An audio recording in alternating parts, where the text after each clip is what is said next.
আমরা সেই 7ই নভেম্বরের চেতনা নিয়ে আমরা কাজ করছি 15-16 বছর দেশনেত্রী বেগম খালেদা জিয়া। আমরা কাজ করেছি গণতন্ত্র পুনরুদ্ধারের জন্য।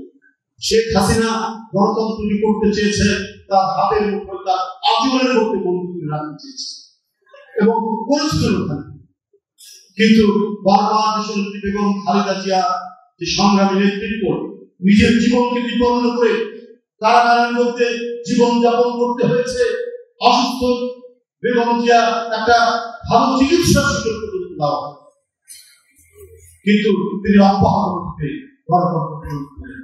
কারণ বিএনপি হচ্ছে গণতন্ত্রের চ্যাম্পিয়ন একটি রাজনৈতিক দল। গণতন্ত্র আর বিএনপি এটা একটা অবিভাজ্য একটি বিষয়। বহুদলীয় গণতন্ত্র আর জিয়াউর রহমান এবং খালেদা জিয়া এবং তারেক রহমান অবিভাজ্য একটি সম্পর্ক। এটাকে কখনোই খণ্ডিত করা যায় না।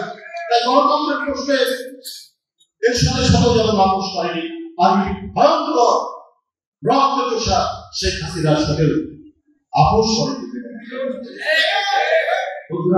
সেই প্রেরণা নিয়ে আমরা কাজ করেছি এবং সেই 7ই নভেম্বরের চেতনায় আবার উজ্জীবিত হয়েছে।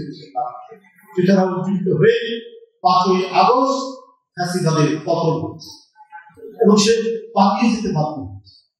আর পলাতক যারা নেতা থাকে তারা কিন্তু কখনই স্বাভাবিক চিন্তা করতে পারে, কখনো সুস্থ চিন্তা করতে পারে। তারা সবসময়ের জন্য ষড়যন্ত্র চক্রান্ত করতে থাকে, নানা ধরনের দেশের অভ্যন্তরে সংঘাত করতে থাকে। তাই আমার বারবার ডক্টর ইউনূস সাহেবকে বলেছি, আমাদের দল থেকে বলা হচ্ছে আপনারা দোষর যারা আছে তাদের ব্যাপারে সতর্ক থাকুন। কিন্তু আমরা কিছুটা পদক্ষেপ নিয়েছি, সামগ্রিকভাবে তারা এটা করতে পারে। এখন জানুয়ারি নাকি তারা বাংলাদেশে কিছু একটা ঘটাবে, আন্ডারগ্রাউন্ডে থেকে এবং ভারত থেকে নেবে।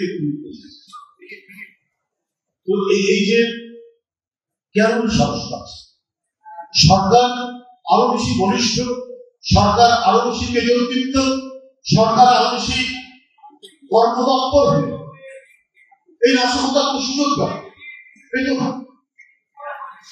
আজকে দোষররা নানাভাবেই তারা ঘাড়ে সওয়ার হয়ে বসে আছে এই সরকারের, এই অন্তর্বর্তীকালীন সরকার। আমাদের এই সরকারকে সমস্ত গণতান্ত্রিক রাজনৈতিক দল যারা 16 বছর সংগ্রাম করেছে, আদর্শিক সংগ্রাম করেছে, রক্ত ঝরিয়েছে, গুম হয়েছে, বিচার পরিহিত হত্যার শিকার হয়েছে, তবুও মাথা নত করেনি সেই রাজনৈতিক দল বিএনপি এবং কত লোক এমপি থেকে শুরু করে জনপ্রতিনিধি, ছাত্রনেতা, কত মানুষ গুম হয়ে গেছে, জাকির সুমনের মতো, ইলিয়াস আলী।